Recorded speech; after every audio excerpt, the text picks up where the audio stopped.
Sharief, can you confirm the large amount of Bills fans that have descended on the Big Easy? Confirmed.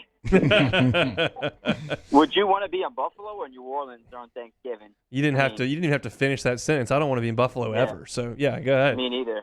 Yeah, you don't want to be in Buffalo ever. I mean, what is there to do in Buffalo? It's like Joakim Noah said, what is there to do in Cleveland? Who says they want to go to vacation in Cleveland?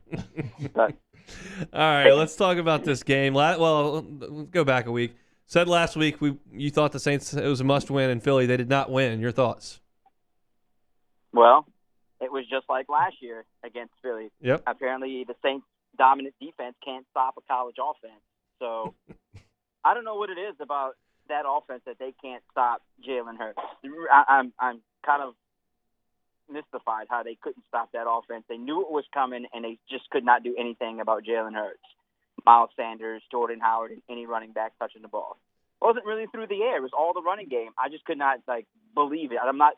After watching that tape last year, they should have known what was coming, and the defense is fully healthy. That's the thing. Outside of C.J. Gardner-Johnson, the entire defense was healthy. I don't get why they kept making the same mistakes over and over and over throughout the game, but they got torched. I mean, they got destroyed by Jalen Hurts, and there are zero excuses. And that's all they talked about yesterday, was having no excuses against Jalen Hurts. They should have done way better than that. The number one rush defense shouldn't be giving up 244 yards on the ground. Yeah, that's the question I had next. Is anything that any players or coaches said on Sunday or this week about what happened on Sunday? They just missed their assignment, plain and simple. That's what it was. I mean, missed tackles, missed assignments, and not being sound, and that's all what it came down to. They weren't making any excuses. They just got beat. I mean, there are no excuses to make other than they just didn't do their jobs the right way. I just thought maybe it's a must-win game. We knew what they did last year. We're going to be able to stop it, and they just couldn't stop it, even though they knew it was coming. What Saints team do you think shows up on Thanksgiving? Obviously, it seems like when they're the underdogs and big underdogs, they seem to play out of their minds. Well, what's your prediction on that? Well, the problem last week, too, and the problem this week, and the problem their entire three-game losing streak is the offense, right? They've scored 0, 0, 0 in the first quarter in those three games. When you get behind the sticks, behind the scoreboard, and you're playing catch-up late, you ain't going to win. That sounds like the Pelicans. You exhaust yourself throughout the entire game trying to come back from a massive deficit. You get there in the fourth quarter, and Trevor Siemian is the best fourth-quarter quarterback in the history of football now. And the problem is just you can't sustain that in the NFL. It's just not going to happen. This week is going to be even trickier because Mark Ingram is not practicing, and it looks like he's not going to play. So now you're without AK and Mark Ingram, and you already have a beat-up offensive line. You have Trevor Siemian throwing to receivers who can't create separation. Where are they going to get that production from? Who's going to step up? Now, will Sean Payton get a little crazy with it and at the last second say, hey, Taysom's going to start this game, not that he's full at practice, now he's been participating as a full participant? Probably not, but they're going to need more from Taysom. They just paid him a lot of money. They need to see more from Taysom. They're going to need to see more from Tony Jones Jr. this week. He's going to have to be the bell cow with no Mark Ingram. And Adam Troutman's out, which is crazy because he just had his best game. He gets hurt playing his best game of the season, and now they're without one more person to throw the ball to.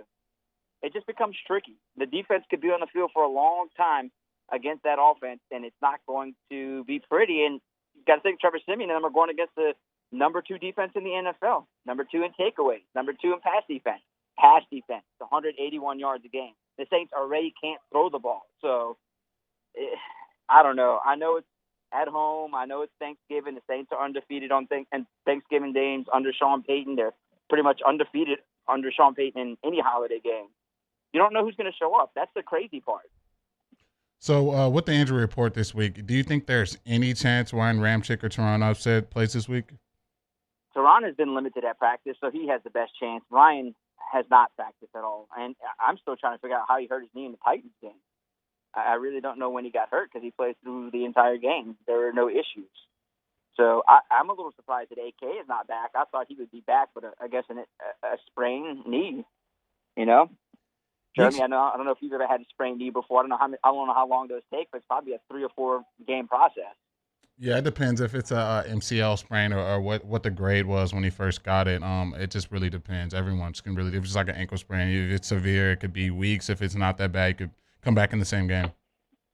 Yeah, so that's to not have Alvin. That's just massive. That's just massive blow because he's your receiver and running back. He's your top player, and at least he'd be able to create a diversion for other players and distraction for other players to get open. And without him, it's just like, hey, I'm just gonna stack the box and you run. If you're gonna force you to throw and let Trevor Siemian beat you, and that's hasn't been so great early in games. He's actually been not having great success. I mean, last game was his fault. The previous two, you dealt with a lot of drops and penalties and fumbles and missed extra points. The last game was on him. He shouldn't have thrown that ball to Darius Slay. He threw it right at him for a pick six. Do you think there's any room for an increased Taysom role this week in terms of his health and trying to get the offense kick-started earlier in games? Absolutely. There's no doubt that he is healthy now. You're gonna see probably a heavier dose of Taysom. I think they were waiting for him to be healthy. He was an emergency quarterback last week, emergency backup quarterback, because his foot wasn't necessarily healthy. So I think that him being full participant at practice this week, he's going to be ready to go. And they're going to need him to be ready to go, Hunt. To be honest with you, they just have no production anywhere else. And they need a spark somewhere early in game. They can't play catch-up against the Buffalo Bills, because if that's the case, it's going to be a long game. It could be what the Colts did to the Bills at home last week if that turns out to be the case. What do you think of the deal they gave Taysom? It's interesting. I've never seen a deal like that where you get paid more money to play another position than the other. I mean, but that doesn't mean anything. Huh? It doesn't mean that the Saints aren't going to go after a quarterback this offseason. I mean, they're going to need to go after a quarterback, whether it's via trade, free agency, or in the draft. I mean, they need to address that position in a bad way, but hey, Taysom got paid, $22.5 million guaranteed. I mean, I'd say yes to that, but it was also to help out the cap, because regardless if he's on a team next year, it was going to be a $9 million cap hit. So it's better just to keep him on the team than not have him and use him in some form, because when he's healthy, he's very productive for them. I know last week we talked about how Jalen Hurts could hurt you with his legs, and that's kind of what happened in the game. Do you think they're going to be able to stop Josh Allen with his legs, because he likes to pull it down as well and use them? Yeah, I think he rushes for about 35 yards a game. The problem with him, he's got a dangerous arm. He has a way better arm than Jalen Hurts, and he can use it on the move and throw at 10-point accuracy, and that's the part it's scary. If you don't get any pressure on him, and you give him time to get outside the pocket, and you have Emmanuel Sanders and Cole Beasley down the field, I mean, any defensive back is going to get beat if you don't have any pressure coming from your defensive line. So I think this is going to be a tougher matchup for the Saints than it was last week against Jalen Hurts. Sharief Ishaq, WDSU. What's on the menu tomorrow? I know you got the little one. You got to work the game. I mean, are we having Thanksgiving, or are we just babies in football? No, man, the game is on our air, so we have from 5 o'clock to 7 o'clock, we have a pregame show with me, Lance, Jim, and Fletcher. So Lance Moore and I will be on the field. Fletcher and Jim Moore will be at the studio, and then we'll have some post-game show. And who knows what happens in the game, how testy Jim will be, how testy I'll be. We'll recreate some kind of TV magic.